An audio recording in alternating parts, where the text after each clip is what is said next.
ഖുർആൻ മാറിയിട്ടില്ല, ഹദീസ് മാറിയിട്ടില്ല, ദിക്റിന്റെ മൂല്യങ്ങൾ നഷ്ടമായിട്ടില്ല. നമ്മുടെ മൂല്യമാണ് നഷ്ടമായിരിക്കുന്നത്. ആദരിക്കേണ്ടതിനെ ആദരിക്കാൻ കഴിയണം, ബഹുമാനിക്കേണ്ടതിനെ ബഹുമാനിക്കാൻ കഴിയണം. അങ്ങനെയെങ്കിൽ അല്ലാഹു നമുക്കും അത്തരം ഉത്തരങ്ങൾ നൽകുന്നതാണ്. ജല്ല ജലാലായ റബ്ബ് നമ്മെ സ്വീകരിക്കട്ടെ. അൽഹംദുലില്ലാഹ്. മഹാന്മാരായ സാദാത്തുക്കളുണ്ട്, അലിമീങ്ങളുണ്ട്. ഞാനിനി നീട്ടി പറയുന്നത് ഉചിതമല്ല. എനിക്കും നിങ്ങൾക്കും ഇവിടെ ഒരുമിച്ച് കൂടിയപ്പോൾ നമുക്കുള്ള ആഗ്രഹം എന്താണ്? ഈ സ്വലാത്ത് വഴിയൊന്ന് ചേരണം. എവിടേക്ക്?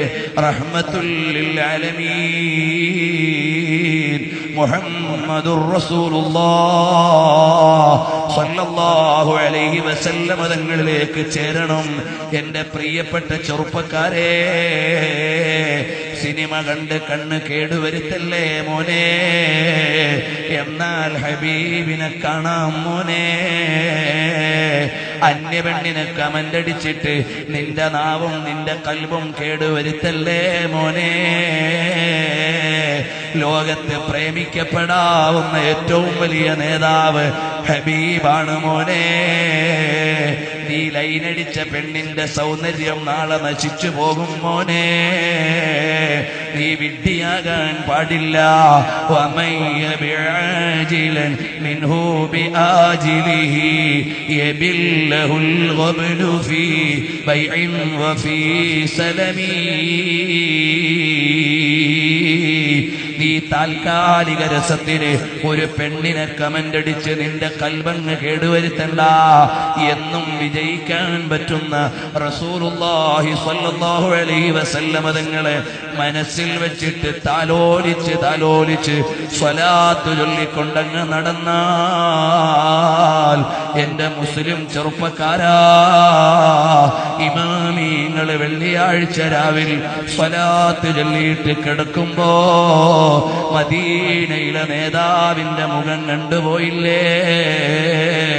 ആയിരക്കണക്കിന് ഉദാഹരണങ്ങൾ ഇമാമിങ്ങളുടെ ചരിത്രത്തിലില്ലേ? എനിക്കും നിനക്കും ആ ഹബീബിനെ ഒന്ന് കാണാൻ ആശയില്ലേ? ആ ഹബീബിലേക്കൊന്ന് ലയിക്കാൻ ഇഷ്ടമില്ലേ?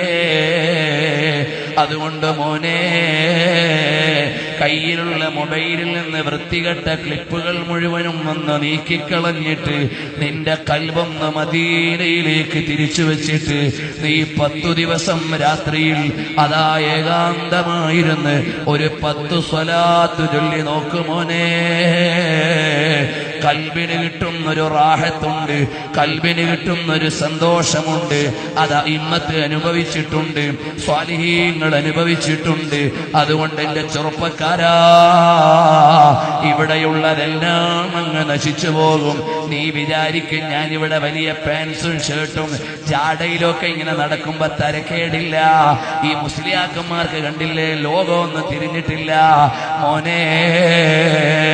അല്ലാഹുവിനെ ആലോചിക്കുന്ന മുത്തഖീങ്ങൾ അവരുടെ കുപ്പായത്തിന്റെ ജാട പറയാനില്ല. ഉമർ ബിൻ അബ്ദുൽ അസീസ് തങ്ങൾ ഭരണാധികാരിയായിരുന്നു.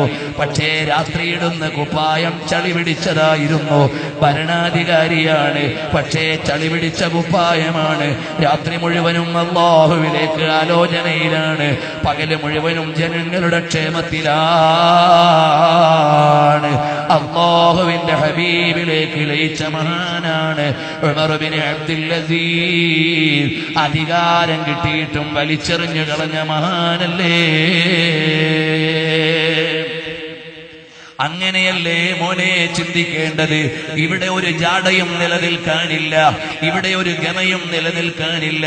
അതേ സമയത്ത് വരൂ, നബി സല്ലല്ലാഹു അലൈഹി വസല്ലം തങ്ങളുടെ ആളായി മാറിയാൽ, ഹബീബിലേക്ക് ലയിച്ചങ്ങ് ജീവിച്ചാൽ, ഞാൻ ഇഷ്ടപ്പെടുന്ന നേതാവ് മരിക്കുന്ന സമയത്ത് എന്നെ വന്നൊന്ന് കൈപിടിക്കാൻ പറ്റുന്ന നേതാവാകണം. ഞാൻ ഇഷ്ടപ്പെടുന്ന നേതാവ് എന്നെ ഖബറിലേക്ക് വെക്കുന്ന സമയത്ത് അവിടുന്ന് വരാൻ പറ്റുന്ന നേതാവാകണം. അങ്ങനെ ലോകത്തുള്ള എല്ലാത്തിനേക്കാളും ഹബീബിനെ ഇഷ്ടം വെച്ച് പ്രേമിച്ച് പ്രണയിച്ച് അനുരാഗം കൊണ്ട് കൽബിലേക്ക് ലയിപ്പിച്ചാൽ ഇൻഷാ അല്ലാഹ് റസൂലുള്ളാഹിനെ ഒന്ന് കാണാം. അല്ലാഹുവേ, മരിക്കുന്ന സമയത്തിന് മുമ്പ് ഒരുപാട് തവണ ഞങ്ങൾക്ക് ഹബീബിനെ ഒന്ന് കാണിച്ചു തരണം റഹ്മാനേ. ശാഫി ഇമാം കണ്ടത് ഞങ്ങൾ വായിച്ചുപോയി. ഇമാമുൽ അശ്അരി റളിയല്ലാഹു അൻഹു കണ്ടത് ഞങ്ങൾ വായിച്ചുപോയി. ഇമാമിനെ സുയൂത്തി തങ്ങളെ ശൈഖുൽ ഹദീസ് എന്ന് വിളിച്ചത് ഞങ്ങൾ വായിച്ചുപോയി. അബൂ ഹനീഫ തങ്ങളെ കണ്ടത് ഞങ്ങൾ വായിച്ചുപോയി. അഹ്മദ് ബിൻ ഹംബൽ തങ്ങളോട് വിഷമിക്കണ്ടെന്ന് പറഞ്ഞത് ഞങ്ങൾ വായിച്ചുപോയി. ശാഫി ഇമാമിനെ തങ്ങളെ ഈജിപ്തിൽ വെച്ചുകൊണ്ട് നബി സല്ലല്ലാഹു അലൈഹി വസല്ലം തങ്ങളെ കാണുമ്പോ പറഞ്ഞു, അബൂ അബ്ദില്ലാ അഹ്മദ് ബിൻ ഹംബൽ ശൈബാനിക്ക് എന്റെ ഒരു സലാം പറയണേ. ആ സലാം എഴുതിയിട്ട് റബീ റളിയല്ലാഹു അൻഹുവിന്റെ കയ്യിൽ കൊടുത്തു വിട്ടുപോയി.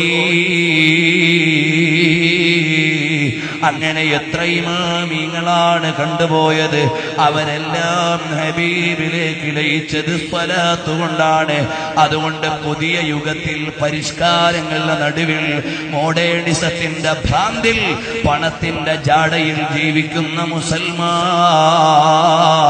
വരൂ ഇലാ ഹദറത്തി റസൂലില്ലാഹ്. മദീനയിൽ ചെന്നൊന്ന് മരിച്ച് അവിടെയൊന്ന് മണ്ണായി ലയിച്ച് ആ മദീനയിൽ വിതറപ്പെട്ടൊരു മണ്ണായാൽ മദീനയുടെ മണ്ണിനെ പോലും അതപകേട് പറഞ്ഞുകൂടാ. ഹബീബുമായി ബന്ധപ്പെട്ട ഒന്നിനെയും ചെറുതായി കണ്ടുകൂടാ.